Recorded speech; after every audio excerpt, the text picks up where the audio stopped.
This is a new camera, okay? So this is what my YouTube setup looks like. Very simple. I will talk about this new camera at the end of this video. So this is my second time filming this video. I actually filmed it yesterday, but when I put it into my editing app, I saw that I was overexposed and I didn't know. And at first I was going to be like, you know what, I think I'll just manage it and just use the video anyway, but like the perfectionist in me just couldn't allow it, because I was like, no, I am going to deliver quality and I'm not going to compromise. So I had to delete that and sit down to film this again. For those of you who are subscribed to my channel, you know that last week I did not post any video, and that was because I was sick. I posted in my community tab that I had what Nigerians popularly call Apollo. If you joined my Instagram live on Monday, you probably heard me mention that my husband was sick. Yes, he was the one who had it first, and then he gave it to me. The joys of marriage. So that Monday night, he was really sick. He was down with it. I was trying to care for him, and he was like, no, don't come close to me. And in my mind, I'm like, yeah, whatever you have, I probably already have it by now, because like we've been hugging, we've been kissing, we've been cuddling. And sure enough, the next morning, which was Tuesday morning, I woke up, my eyes were swollen, they were red, they were hurting. There was actually quite a lot that happened during this period of time, and I just felt like, you know what, why not sit down, have a chit chat with you guys about all the things that I have been learning. My last video was a sit down chit chat videos, and you guys seem to really like this kind of videos. I didn't expect it to do so well. It didn't do well in terms of views, but the interaction was high, and you guys know I love reading the comment section.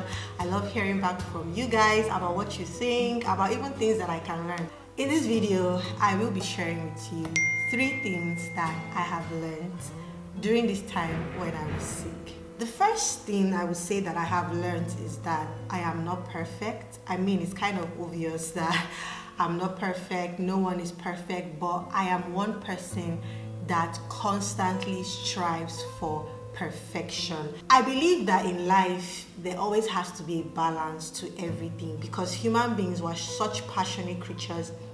Anytime we have like an opinion or a stand, we tend to take the extreme end of it. But I am very, very pro balance. So I am that person that just always wants everything to go right. I have a routine, I have goals, I'm going to smash them. There's a particular person I want to be by the time I'm 30. There are things that I want to have done by the time I'm 50. So every single day of my life, I'm going at my goals like I am going to accomplish this or that. But this time around when I was sick, I couldn't do any of those things that I would normally do. I wouldn't have quiet time. I wouldn't work on my stuff. But instead, I would binge watch movies from morning till night. I've spoken previously in another video about how I had a friend die young when we were 18, and ever since then my perspective and my outlook towards life just changed. I really became intentional about life, being very much aware that it can end at any point in time, and I never want to arrive at the end of my life and feel like I wasted it. So for me, it's so important that every day I accomplish something, and that every day I have something to hold on to, that I can say, okay, I did not waste my life today. Today was a purposeful day. So for me to not be able to do any of those things was, kind of hard. I started panicking. Am I wasting my life even though I was sick, But at a point I had to speak to myself and say, you know what, Izini, every day is not going to be perfect. Every day you're not going to get it right. Some days you're going to mess up, and that is okay. Nobody's keeping count. Nobody's keeping score. Nobody is like on you like you have to be A, B, C, D, E. You are sick, and it's okay for you to cut yourself some slack once in a while. However, because one of the first things that I just pushed to the side immediately I felt sick was my relationship with God, and I'm sure that happens with a lot of us. Once life comes at us, the first thing we do is just push God to the side whilst we try to combat that thing that we're facing. And what I failed to see was that the sickness that I had was a wonderful opportunity to invite God into it, to share my sufferings with Him. I am the kind of person that if I haven't had quiet time in a while, if I haven't been speaking to God consistently and regularly, if I even miss one day, it immediately messes up my whole life. I'm that person that I have to be in constant communication with God for me to be okay. Once I noticed that this was how I was feeling because of how I wasn't communicating with God, what I did was to bring myself to Him and to say, God, I am sorry that once life came at me, you were the first thing that I pushed aside. I've been wasting, my life just watching movies that are not building me up or adding anything to my life. I'm wasting the gifts that you've given to me. I'm sorry for that. Talk to him about how I was feeling, tell him that I wanted to feel better, and eventually I started to feel better. I know that because of social media, many of us feel so pressured to be perfect because people are constantly posting their high moments and posting all their achievements. It can make you feel like something is wrong with you and make you feel like you have to also have this life that is constantly perfect. But the truth is that every single person is dealing with something. No matter how seemingly perfect they look on the outside, please remember that social media is an idealized version of our lives. It's how we hope we looked, it's how we hope we always sounded, it's how we hoped our life will always pan out. And the earlier you accept that you're never going to be perfect and nobody that you see is perfect, I think the much better your life will be, the more joy you'll be able to have. The second thing that I learned during this time was just that adulting is hard, right? I mean, it's pretty obvious. A lot of people say it all of the time, but I think I've never actually dipped it because I grew up very, very early. By the time I was like 18, 19, I was already thinking like someone in their late 20s. I've never really paused to think about the fact that I'm growing up. I've just been doing things and getting things done. But this time when I was sick, I kind of had a chance to slow down, right? And I just started to see like, whoa, hold on, like I'm actually young, and there is this obsession kind of that I have, and I'm sure that most young people have, to have life all figured out, to have all of the answers, to be able to know what we are going to be doing next, where we are going to work. I remember that there was a phase in my life when if I go out, people would always ask me, what do you do? And it was like all of this pressure to always say something intelligent and something smart, like, oh, I work in a this company. Because of this pressure, we are not able to actually allow God to guide us into the things that He wants. I know that there are quite a number of people who look at me and think that my life is perfect and think that I have everything figured out.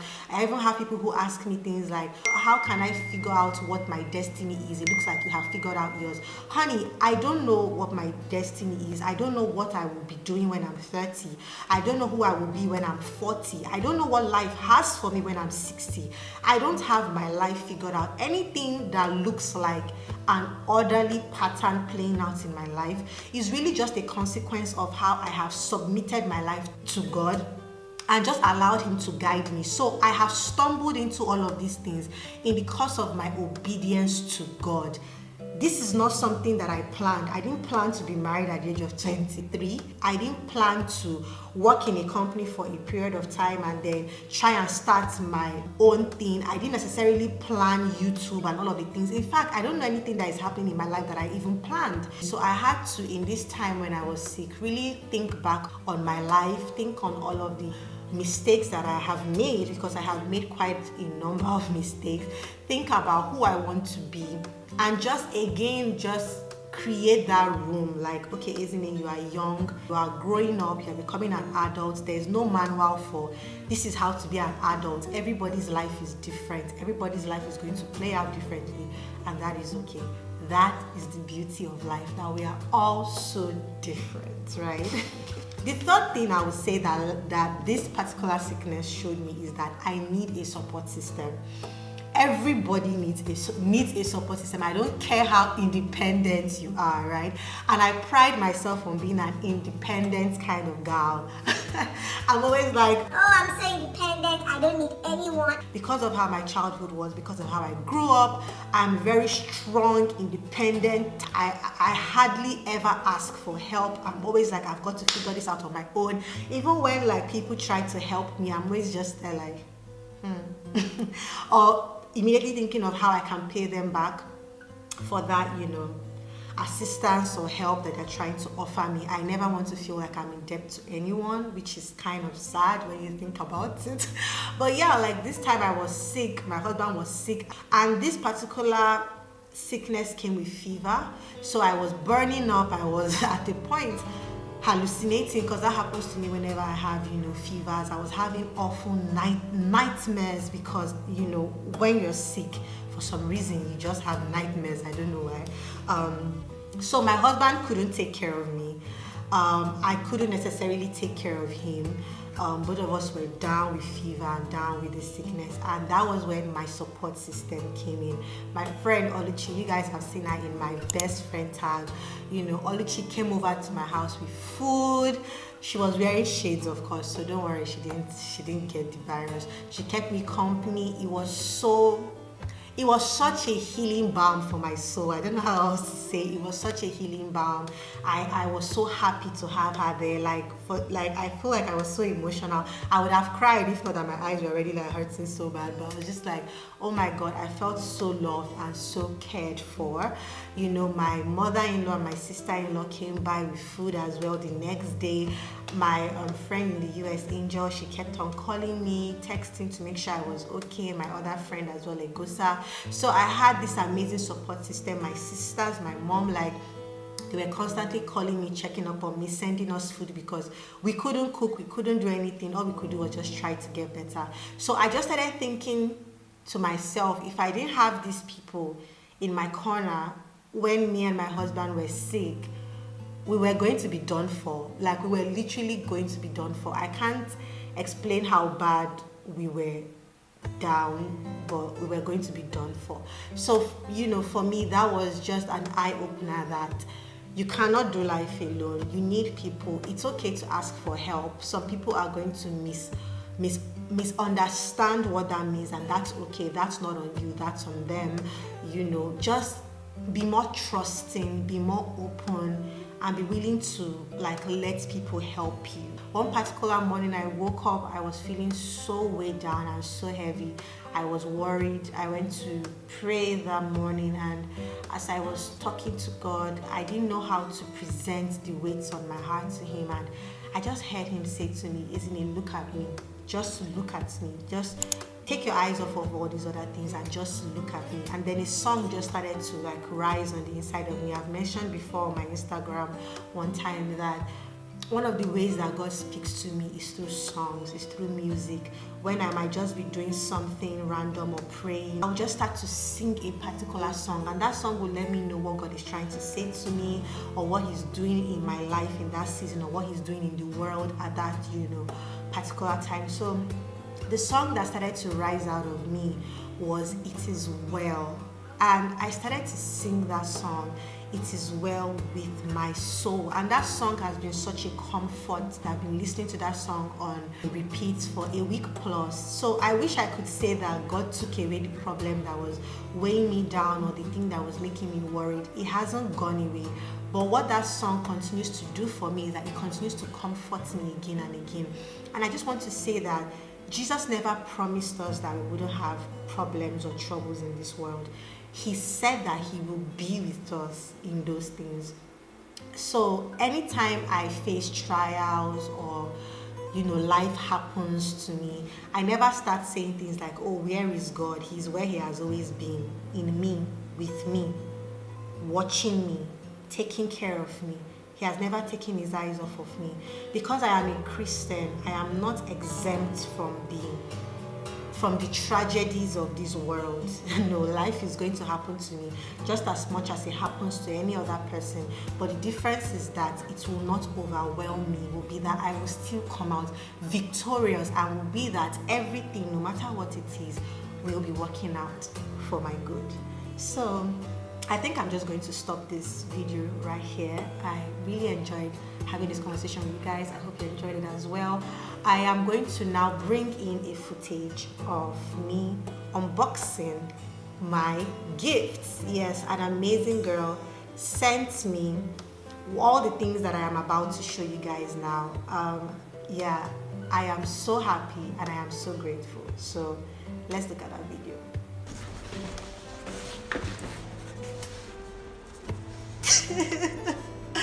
Oh my gosh. Let me kind of explain, right? When I posted to my community post and I spoke about how I wanted to get gear for YouTube, many of you started to reach out to me and started to offer, assistance. I mentioned how people were even giving to me 500 naira, and that meant so much to me. And then I got a message from a wonderful girl in the US.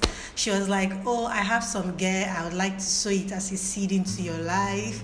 I was like, oh my God, like, I didn't want to, receive it because I felt like it was too much and I felt like I did not deserve it. So I was like, I've done nothing to earn this, so I don't think I want it. But she was like, I want to give this to you. I'm absolutely certain I want to give this to you. So I was like, okay. Then she told me that she was going to be coming back to Nigeria this week, and she got back and sent these items I want to unbox and show you guys. So when she told me she was going to send me a Canon camera, a DSLR. She was going to also send me a tripod stand and send me a microphone, but I underestimated the value of the things that she was sending to me. I want to unbox it and share it with you guys. This is from this community.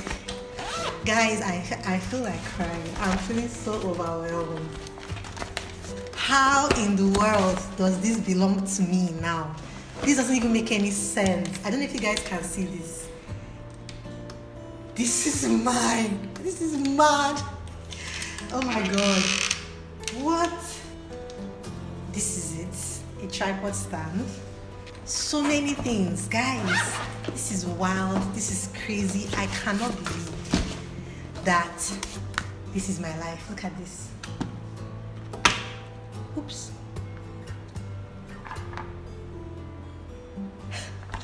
Oh my gosh. Microphones. How amazing is this?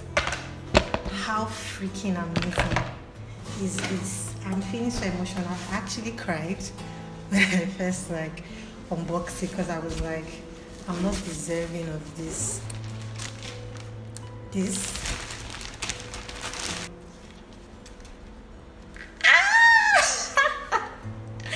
Oh my God, this is a Canon EOS 80D. I don't know if you guys can see it.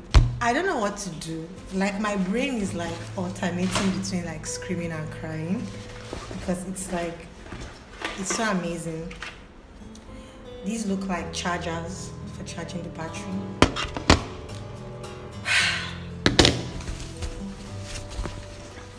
And a Rode microphone for my camera. Oh my gosh. Oh my gosh, oh my gosh, oh my gosh. This is just too amazing, too beautiful, too kind. And as if that was not enough, right? She gave me the most beautiful card. And this card says, Dear Zara, I am a huge admirer of yours. I love that you are beautiful, young, and have a contagious love for God. Thank you for who you are. You are so special. God used your videos and contents to see me through an extremely difficult season in my life. Thank you for saying yes to Jesus. Thank you.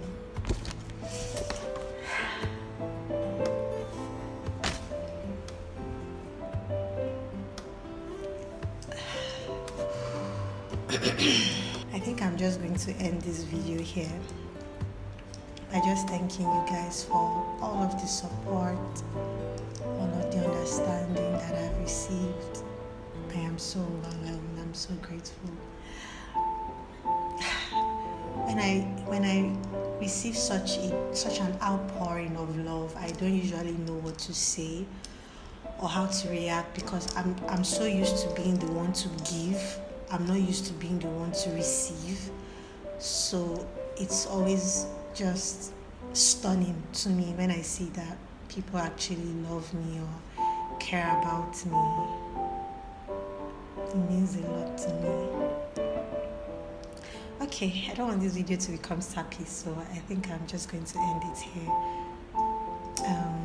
To the very special person who gave me this, you know yourself, for some reason I just feel like she wants to be anonymous, so I'm not going to mention her name, but thank you so much. I'm going to list the name of every other person who has contributed and given to me and helped me. Even you guys who leave comments, who were like trying to check up on me, thank you so much. I am sincerely so grateful. Thank you. It is God for me. It is God for me. Can't you see?